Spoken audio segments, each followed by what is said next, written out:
Ramagundam MLA Raj Thakur సహజ వనరులు కొల్లగొట్టి బూడిద దందాలో కోట్ల రూపాయలు దండుకుంటున్నారని బీఆర్ఎస్ రాష్ట్ర నాయకులు వాళ్ల హరీష్ రెడ్డి ఆరోపించారు. పెద్దపల్లి జిల్లా గోదావరిఖనిలో బీఆర్ఎస్ నేతలతో కలిసి హరీష్ రెడ్డి సమావేశం నిర్వహించారు.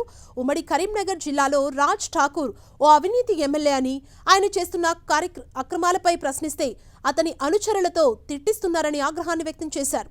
కాలుష్య కోరల్లో చిక్కుకున్న రామగుండంలో కమిషన్ల కోసమే మరో విద్యుత్ కర్మాగారాన్ని తీసుకొస్తున్నారంటూ ఆరోపించారు.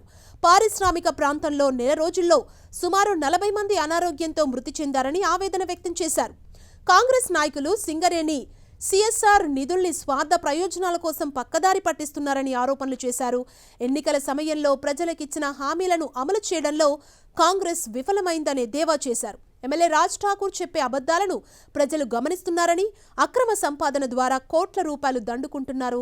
ఎమ్మెల్యే రాజ్ ఠాకూర్ అంటున్నారు, రానున్న రోజుల్లో ప్రజలు తగిన గుణపాఠం చెబుతారని అభిప్రాయాన్ని వ్యక్తం చేశారు బీఆర్ఎస్ రాష్ట్ర నాయకులు వాళ్ల హరీష్ రెడ్డి.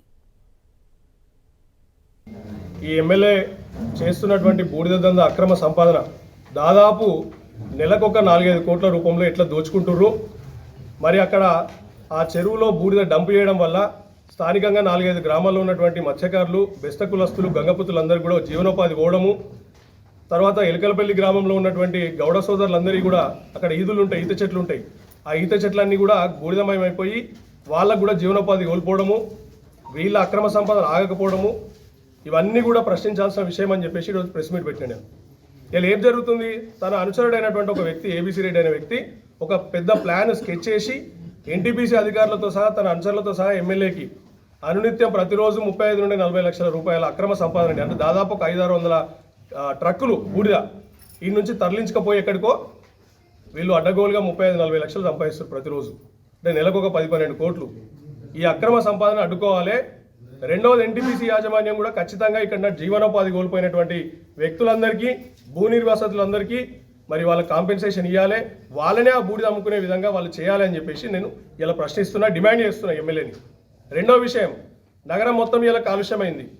సింగరేణి సంస్థ ఇలా ఓసిఫై దవ్వడం వల్ల దగ్గరలో మనకి ఏమైంది, మొత్తం దుమ్ముమయము, డస్ట్మయం అయిపోయింది ఈ నగరం అంతా.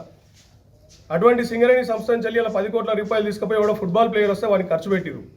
ఆడ బాగుపడ్డది ఎవరంటే సీఎం మనవడు, సీఎం కొడుకు, సీఎం తమ్ముని కొడుకు, మక్కాన్ సింగ్ కొడుకు, మక్కాన్ సింగ్ వియంకురాలు పార్వతిరెడ్డి.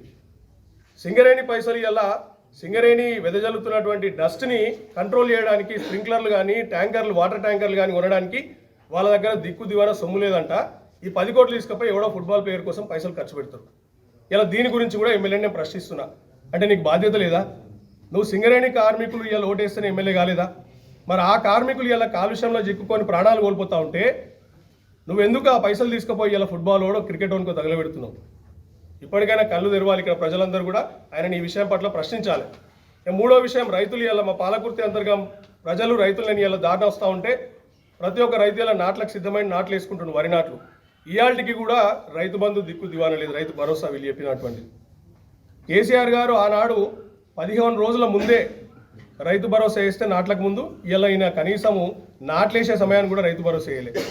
మరి ఈయన ఎమ్మెల్యే పోయి బెల్లం చుట్టూ ఈగలు చుట్టినట్టు ఆ సీఎం చుట్టూ రోజు తిరుగుతున్నాడు కదా, రైతు భరోసా ఎందుకు విడుదల చేపిస్తున్నాడు? మరి ఆ విషయం గురించి ఎమ్మెల్యేని ప్రశ్నిస్తున్నా. ఈ 3 విషయాలు కూడా ఖచ్చితంగా ఎమ్మెల్యే జవాబు చెప్పాల్సిందే. లేదు కాదు కూడదని తన అనుచరులతో నన్ను తిట్టిస్తే నాకు పోయేదేం లేదు.